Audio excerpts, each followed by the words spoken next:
What's your best, if I go down I'm taking you with me moment? In grade school we had desk in rows. I was part of the group in the back. These were 6 kids side by side. I was leaning backwards in my chair and felt myself falling as I ended up leaning too far. I tried to grab the 2 kids next to me for support and pulled them off balance since they were also kinda leaning back. Comically, I remember one of them reached out and pulled yet another kid down.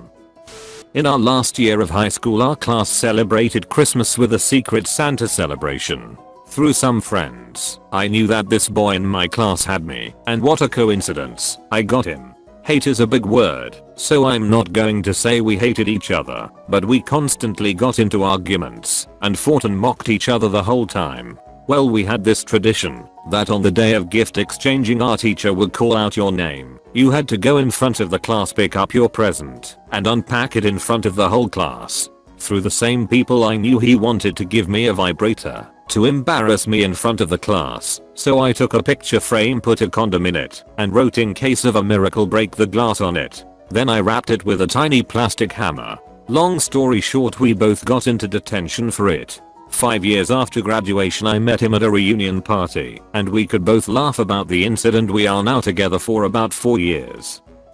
Playing a game of UGR. I know the guy has a face down magic cylinder, negates my attack and deals me damage equal to my monster's power, which will kill me if I attack. I stall until I draw the last card in my deck that can destroy it, but he's set a bunch of other cards face down as decoys. I use my card, pick the wrong target. I know now I cannot win. I activate Overload Fusion to fuse every monster in my graveyard into Chimera Tech over Dragon, then use Limiter Removal to double its ATK, pumping it up to 19,200. I then flip over Ring of Destruction to destroy it and deal damage to both of us equal to its ATK. The only time I've been proud of a rage quit.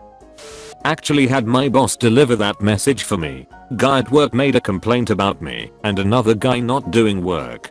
As if our boss wouldn't talk to everyone and get the truth. The guy making the complaint is the laziest piece of S in the whole department. Everyone agrees on this. The boss had to say to him, if you're wanting an inquiry into exactly how much they are getting done on the job, you need to expect the same level of scrutiny aimed at you. He withdrew the complaint within 18 hours. My boss had fired me because I wanted to get into the plumbing field. I had an office job for this plumbing company, and at the time I was a dispatcher for them, just a normal office job. But when I started to express interest in going into the field, he fired me because he didn't like the idea of a woman being anywhere other than the kitchen. So, what do? I showed the police screenshots of him sexually harassing his female employees, along with a video of him grabbing a co-worker's ass. I ended up doing a college group project with only one other person in my group. We were both pissed, since we were probably going to end up with a fail due to not being able to complete it in a week time period with the lack of action from the other team members. So we did not do their part. We only did our part and emailed. Thank God the professor asked for this, a list of who's responsible for what in the presentation, not saying a word about them not doing anything. They lost points on the project, while we got full credit.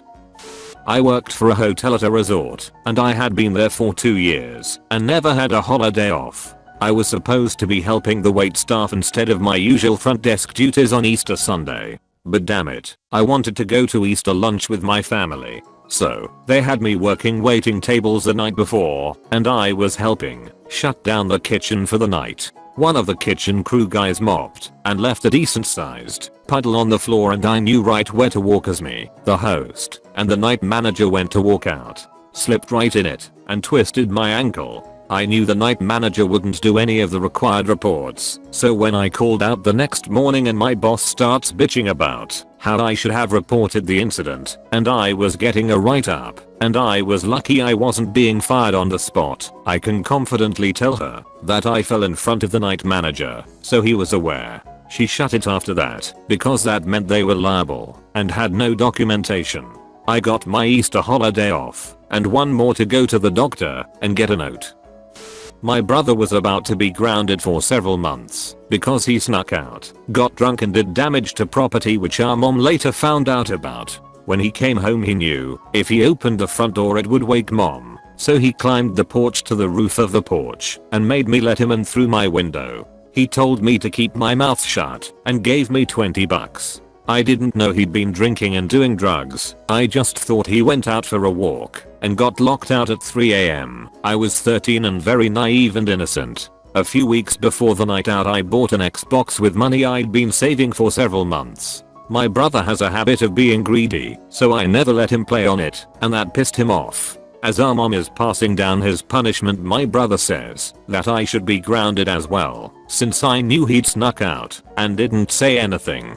Our mom grounded me as well and took away my Xbox and electronics for a week. My brother was grounded for several weeks, but he wanted one small thing, I guess. When I got my Xbox back, I got the red ring of death a couple days later, and my mom wouldn't help me ship it to the Microsoft facility for my warranty repair. It would be years before I had any other system besides my PS2.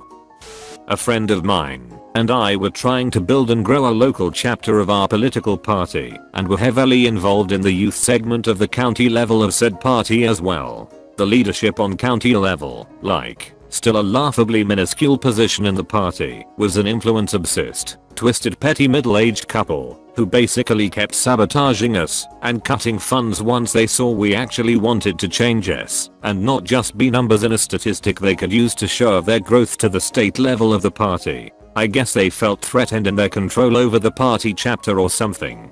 So, long story short, once this conflict escalated and we saw we are just wasting our time, the youth section conspired against the county level leadership and collectively left the party. This led to the disbanding of the entire youth section. 2 local party chapters. The county level lost about 30% of all their members, and the whole thing was a solitary hot topic for a week in the local press, publicly humiliating the county leadership for being the absolute garbage human beings that they were, as they provoked this damage to the party with their leadership style.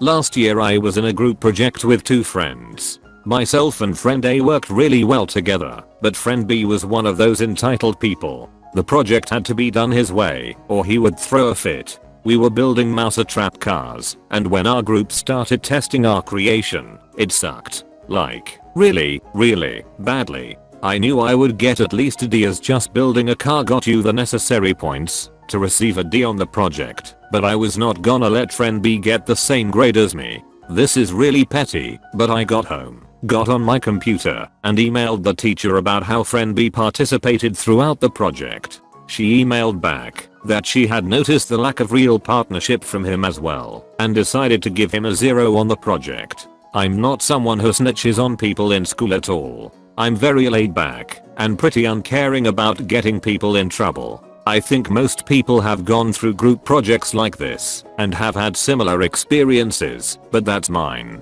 And if you read all of this, thanks. My brother tried to scare me and push me in the lake. The way I was standing, I was going in no matter what, but I saw him coming, so I jumped and turned around and bear hugged him. His momentum took us both into the water. He had all his clothes on and his phone in his pocket, lol. That was the last time he tried to prank me. In the Air Force, we have, not sure about now, this was several years ago, security police, SP, who are essentially guards for government installations. They aren't law enforcement or traffic officers. We also have those. The base where I was stationed happened to have dozens of nuclear missile sites associated with the installation, but scattered as far away as 150 miles from the base, with lots of desolate country in between. The SPs were charged with securing these missile sites, which, obviously, had zero to do with traffic law enforcement. As for me, I was a missile operator, and often got to the remote sites via helicopter. Just as often, though, weather or other circumstances required that we drive. There were long days on the road to get to and from the duty locations. One fine day I was in the home stretch headed back to base in a government Suburban, after being in the missile field for the previous 30 hours. My crew partner and I were grimy and exhausted, but had just about 30 miles to go. That's when an SP in a government Bronco comes up behind me flashing his headlights. Obviously something was up, so I pulled over.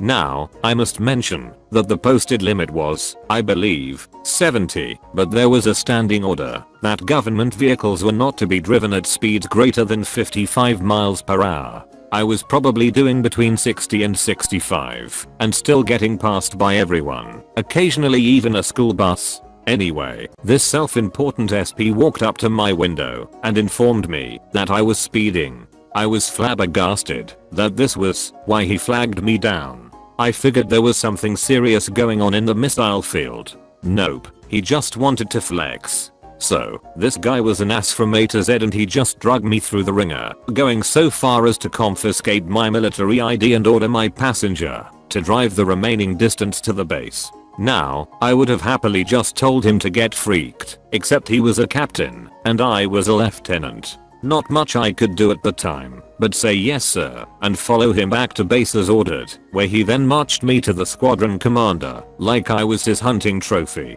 I was seething with rage by this point and the squadron commander was in a bit of a pickle because he couldn't very well dismiss this infraction now that it had been explicitly called out. So, being a decent guy, the colonel allowed me to make a written statement explaining things from my perspective. I asked for extra paper and sat in an adjacent office and wrote for a solid 30 minutes. In the end, I received a formal letter of reprimand. However, my written statement was accepted by the colonel and used as a basis to issue a formal letter of reprimand to the dipstick SP captain for several lapses in judgment. I successfully argued that the captain who clocked me either did so with a radar gun which, although he was a security officer, he didn't possess by merely estimating my speed, in which case the allegation would be worthless, or by simply matching my speed and looking at his speedometer. When later pressed by the colonel on his method for determining my speed, the captain admitted to matching my speed and looking at his speedometer.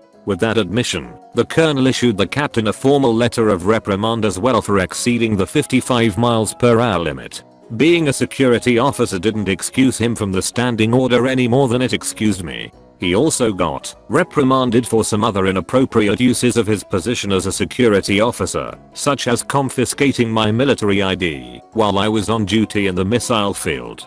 It stung getting my military record tarnished like that, but dragging that captain into the mud with me made it almost enjoyable.